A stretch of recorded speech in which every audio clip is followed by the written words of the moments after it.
Greetings. Welcome back to 15 Minutes Closer. I am Precious McGill, and love is my religion because God is love. So, as with the last 3 weeks, yes, this is show number 4. Thank you. Welcome back. For those of you who are joining me for the 4th time, or even the first time, welcome, welcome, welcome. I pray that today God speaks through me and listens through you. I have another message for you all today, okay? So, when I'm coming up with these topics or these messages, I try to be mindful and reflect on what God, what Spirit is showing me. And this week, the message came through for me to go into the topic, your job is you. Yes, people, your job is you. So this is a good one because many of us are looking outside of ourselves. Whenever you're having a tension point or some point of stress in your life, people tend to look at what the cause is, and the cause is something outside of themselves. Now, it doesn't excuse people's behavior. I have to repeat this because a lot of times people are like, well, what about what they did? Okay, yes, there is what they did, but what role did you play? How are you showing up in this, okay? Did you attract the situation? You know, particularly if you're someone who always says, this always happens to me. Nobody ever listens to me. I'm always being passed up. Why am I always the one? Why? That is a good question. And instead of investigating the other people or the qualities of other people, identify what it is that's showing up for you and then heal it inside of yourself. Because your job is you. Now, this, again, is not something I'm making up, so I'm going to use a few points of reference to help you see where I'm going with this, okay? The first is, but each one must examine his own work, and then will he have reason for boasting in regard to himself alone, and not in regard to another. That's from the Bible, people. Galatians 6:4. Check it out for yourself. Now, I'm not trying to thump you over the head with the Bible, but I do like to make points of reference so that we can see how that shows up. This is old. This is old stuff. It ain't new news. Your job is you. Examine yourself. What is it that you have not dealt with? What hurts have remained unexamined in your spirit? And for each of us, there is work. Even once you uncover that thing, you still have work to do on it, okay? Everybody alive and breathing, we do have one thing in common. We all have work to do, okay?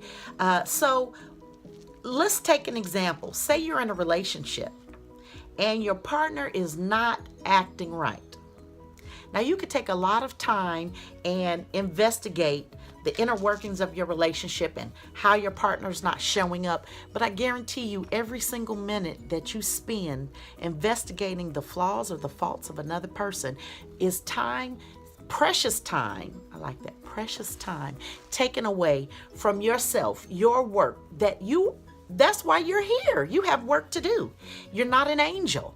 Angels don't have that type of, free will thing that humans have working for us, that we have working for us. And because we have free will, we got a lot of stuff that we have to swim through. Choices, the wreckage of our choices.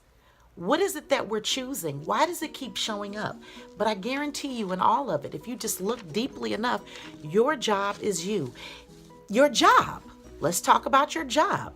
Maybe you're showing up every day to a job that you have zero satisfaction in. Now, why you do that to yourself is a whole nother show topic, okay? A whole nother conversation. But let's talk about you showing up dreading going to work. How do I know about this experience? I've had it. Anxiety on the way to work, fortifying yourself to be prepared to deal with the bull that comes along with the day, saying a prayer in your cubicle to ward off your neighbor's negative energy.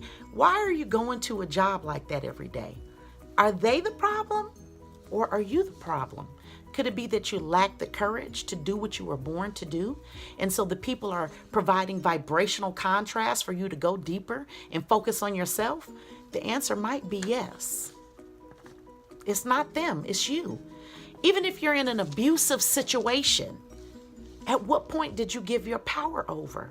I submit to you still, your job is you. Okay? The Buddha says to conquer oneself is a greater task than conquering others. There's more centuries old wisdom, information, knowledge that supports that theory, that perspective. Your job is you. So whatever thing you're facing, this is your opportunity to shift your perspective and see it as a divine opportunity for you to go deeper, to check the recesses of your mind, of your spirit. What is left undone? Here's a good place to start. What hurts you? What's hurting you?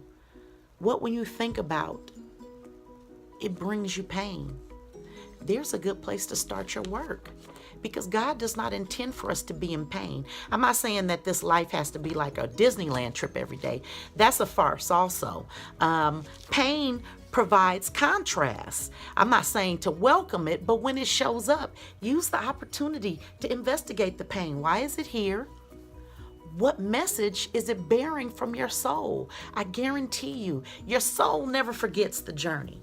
It's your human self that has to remember who God is, where God is, what God means, what it means to be love. Your soul never forgets that. If you can be still enough to tap into your soul, it will affirm for you that your job is you. The investigation of you takes a lifetime, people. You really don't have time for a break. And so even, let's say your job is to evaluate or investigate other people. Do it with a measure of love. Let's say that you're facing a very difficult situation where you have to make decisions. Do it with love. The same love that you will want someone to extend to you. Compassion. Be conscious of how your actions affect another person, even when they've done you wrong. Look at you. How many times you've had to be forgiven? How many times you've fallen short? None of us are fully worthy of the grace that God gives. No matter what your religion, who you pray to, or what you believe, none of us are worthy of the goodness and the grace that God bestows upon us. And here's that thing, grace. You don't really have to work for God's grace. You could just stumble through life and you'll still be receiving the grace of God. But surely your job is you. Now, I'm very mindful of when I have problems in my own relationship, particularly when somebody is really bothering me. I'm not going to name any names, but that is always a trigger for me to say, well, you're so quick to find the log in another person's eye. Remove yours first. Remove the log from your own eye. And that takes a lifetime. You know, I know it goes, remove the speck from your own eye. We're walking around with logs in our eyes, people.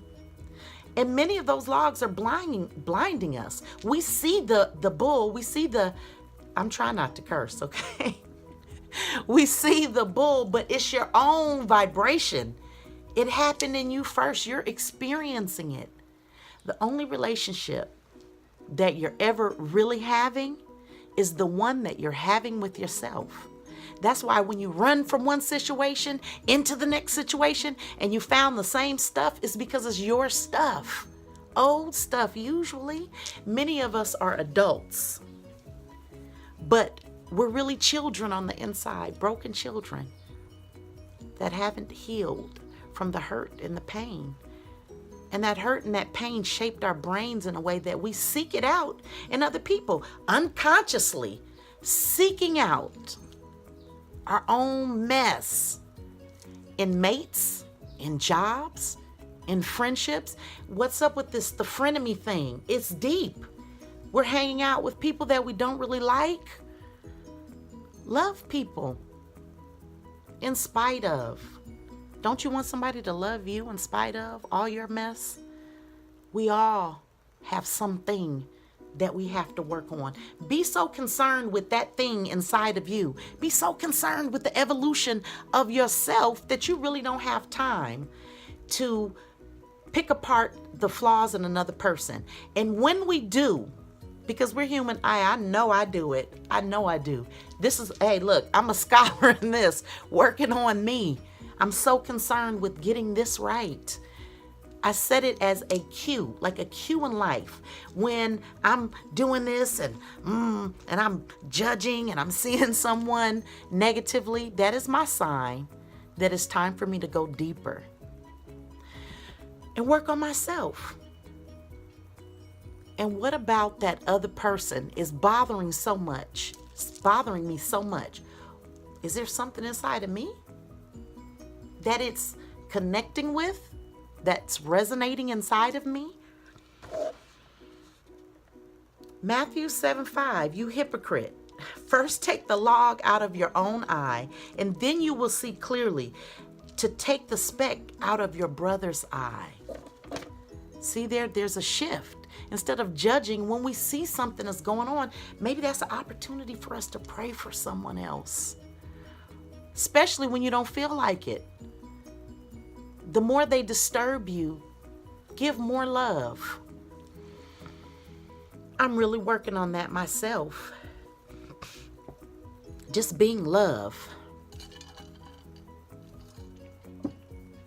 Particularly to the people that cut me off in traffic. Ooh, I can't stand that. That really bothers me.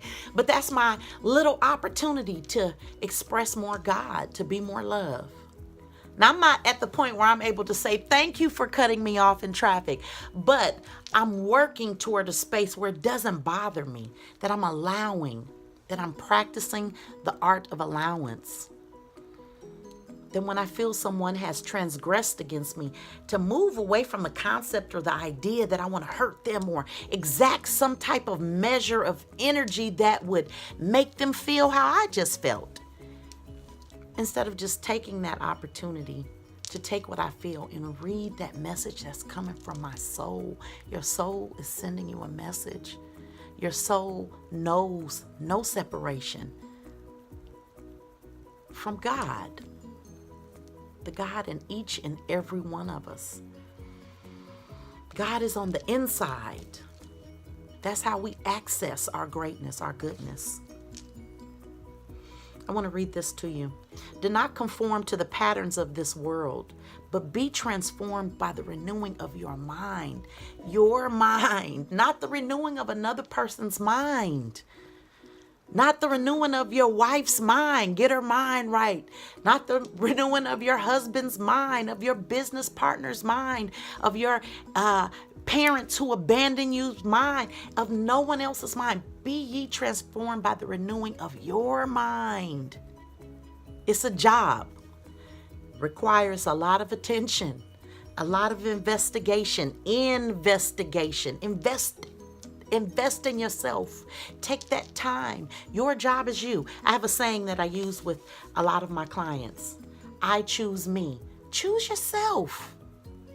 I got these bathroom stickers printed up that I give to my clients so that they can put it on their bathroom mirrors, so that you can be reminded every day. Your job is you.